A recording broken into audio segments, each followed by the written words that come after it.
Greetings. This is Doc Ock coming at you live and direct from Black Facts Headquarters Central here in Kent, Ohio. Yes, we about to take you higher on another trip because we're about to pull that cord and let her rip. So here we go today with another installment of Doc Ock at noon and 9. And tonight we will be doing another selection from the good book of Abraham Hannibal and the Raiders of the Sands. Yes, doing it one more time.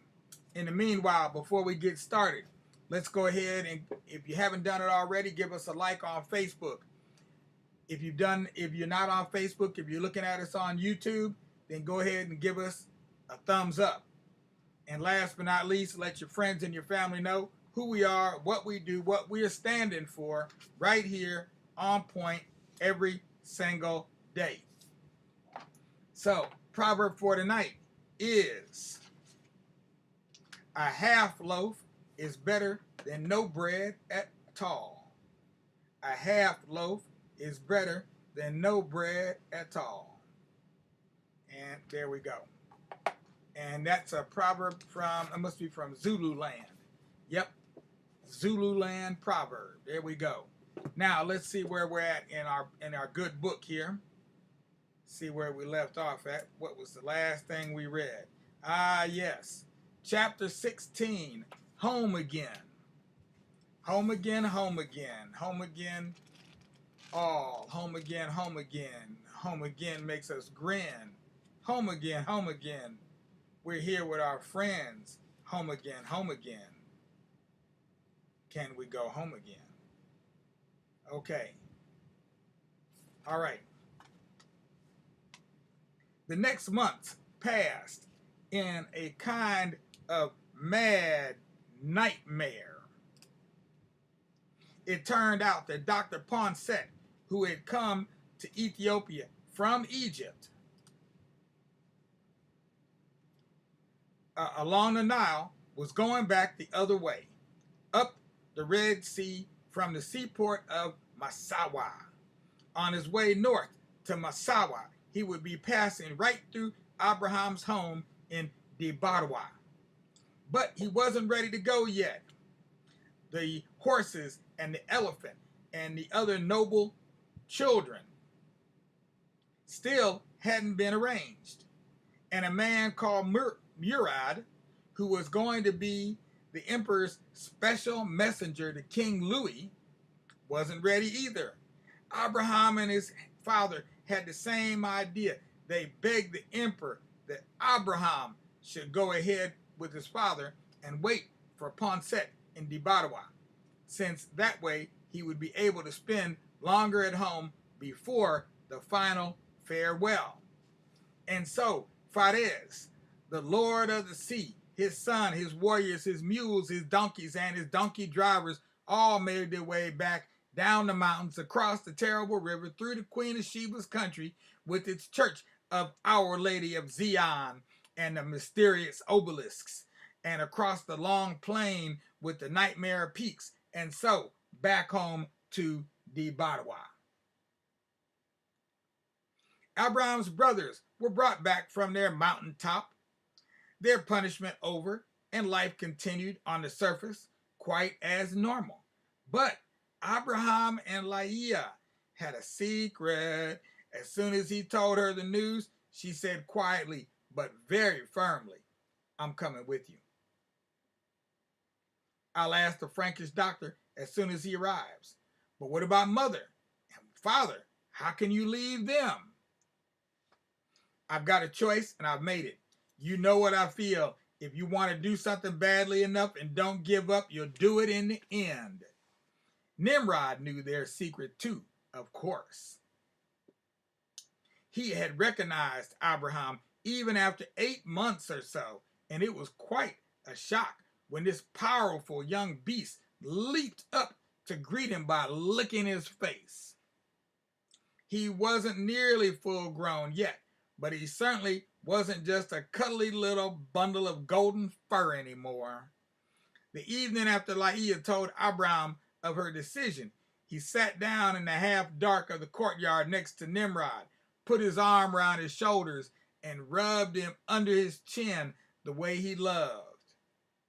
See, now we're talking about the real, shown up, dyed in the wool Lion King up in here. These are the Lion Kings, Ethiopia.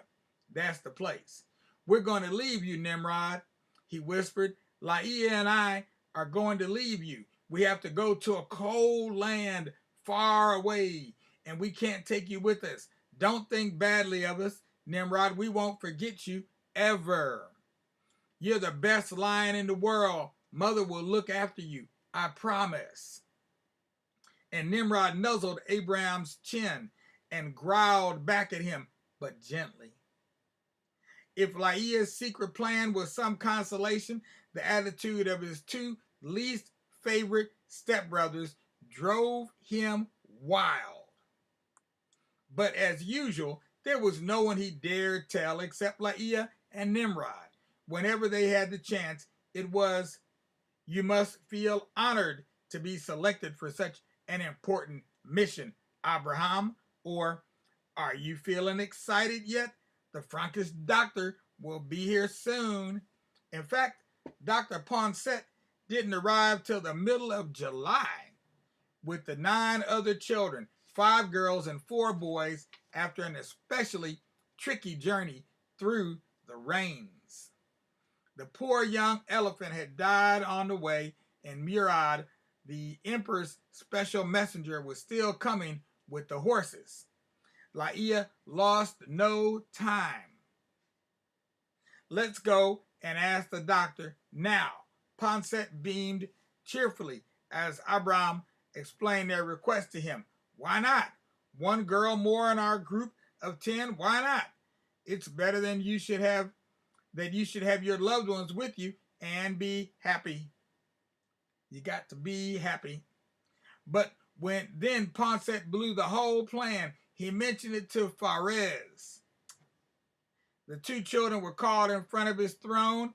Fares, the lord of the sea, was so angry that he wasn't even sitting on it, but walked up and down, occasionally thumping it with his fly whisk. Makeda stood to one side, holding back her tears. "Who are you to decide who is sent to the emperor on a mission of honor? Who are you, girl, to decide that you can leave your mother childless? Will she not suffer enough at losing her son without losing you too? And how dare you speak to the Frank before speaking to your father?" The worst thing was facing Makeda afterwards. She sat on the bed in the dark hut with a child on each side of her, her arms around him, and at last said, "I can't blame you. The future belongs to the young, and your future is to be together. If you want this badly enough, I'll help." Chapter number 17, Disguised. The big rains had been over for 2 months now. But still, Murad did not arrive. Dr. Poncet was beginning to fuss about losing the monsoon, as he called it. "If we don't leave soon, my child," he explained to Abraham, "there will be no wind to blow us up north up the Red Sea." Abraham and the doctor were sitting under the big tree outside the yard gate. Most days since he had arrived in Debarwa, Poncet urged to spend a bit of time telling the boy stories about France, which Abraham then passed on to Laia and the other children. Today, as usual, Abraham begged, "Teach me some more French, Dr. Poncet. Please, please teach me some more French." He knew the French words by now for all sorts of things and actions: mother, father, sister, lion, like, don't like, and so on, as well as some high-sounding whole sentences. It wasn't too hard, really, not for someone who already knew by heart more than 40 of the 150 Psalms of David. He stood up, practiced a couple of deep bows like a real Frank, the way Dr. Poncet had trained him, and then went through some of his lines. The Emperor of Ethiopia sends brotherly greetings to the King of the Franks, and my name is Abraham, and my father is noble lord of Africa, and France is a most beautiful and interesting country. Today, they had to go at meetings and asking after people's health, but Dr. Poncet seemed distracted and they stopped early. Another week of waiting passed, and it was the night before the caravan was to leave for Massawa and the sea. They had given up waiting for Murad and the horses and were just taking some bales of coffee beans, perfume, and spices to sell on the way, and small gifts like gold brooches and bracelets, as well as the ears and feet of the dead elephant. A funny kind of present for Louis, the Sun King, thought Abraham and Laia. Granny Esther and the stepmothers were trying to comfort the 9 children. Some of them were younger than Abraham, some were several years older, but all of them were anxious, lonely, and scared out of their wits. That's right. Abraham was sitting in the hut with his mother and sister, and Makeda was trying as well as she could in the dim light to cut off the lovely black cloud of Laia's hair. When your father asks where you are, she said to the girl, I'll say that you are sick with grief and need to rest. By the time he discovers the truth, it'll be too late, baby. It's too late. Da-da-da-da-da. Try to make it. He won't beat you, mother, will he, when he finds out? Asked Abraham anxiously. Makeda shrugged. If he does, come on. That's good enough now, Laia. Let's change our clothes. And Laia put on a set of baby's clothes, very rough and poor. Dirty white cotton breeches, shirt, and cloak. Do I pass for a donkey now? She did. Abraham and Makeda would have laughed if they hadn't been feeling so tense. It was no good trying to sleep. They talked about Nimrod and how Makeda wouldn't look after him and make sure he didn't miss them too much. Abraham told them yet again.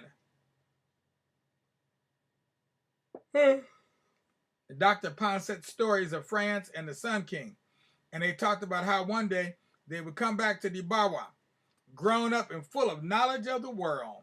Then at last they could hear people beginning to stir, and they said a last goodbye to Makeda inside the hut, for Laia was to slip down into town under cover of darkness and join the caravan there. The 3 of them hugged each other tightly, sitting on the clay bed in the darkness of the hut. You'll always have each other, whispered Makeda. You are mother and father to each other now, mother and father. They all smiled, and she wiped the tears from her eyes and theirs with a corner of her white cloak. Abraham went out to where Nimrod lay chained in the yard, and he knelt on the dusty ground and buried his face in Nimrod's great rough mane. Oh, Nimrod, my lion, I thought you would be my lion forever. Oh, my lion, Nimrod. And he rubbed Nimrod's big soft ears and tickled him under his chin for the last time, and Nimrod growled gently as if he knew. Then Abba Michael came and blessed the travelers and their journey, and checked that Abraham was still wearing the little silver cross that he had received at his christening. Finally, Abraham said goodbye to his father and bowed and kissed his feet.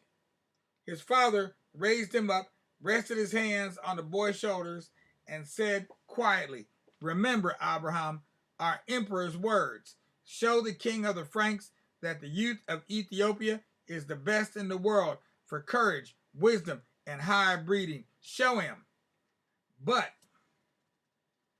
then The tall, stern-faced man picked him up and cuddled him as if he was a still a tiny boy. And Abraham clung to him fiercely, but was without a sound or a tear. And as the stars faded and the sky grew pale, Makeda sat watching on the compound wall once again, this time facing northeast charges. And we'll see what happens when they release you or not. All right. That was the end of chapter 17. We will pick up from there tomorrow. Meanwhile, you know what we need all you little children out there to do? Take your little head, put it on your little pillow, on your little bed, and close those your eyes while you wait on the sun to rise. And when you feel those sunbeams beaming down on your eyes, you know it is time for you to rise and shine, oh chillin' of mine. That's right. But in the meanwhile, catch a few Z's, because the more Z's you catch, the more they will please and help you go on up that yellow brick road with a whole lot of ease. Meanwhile, you adults out there, you know what we need you to do.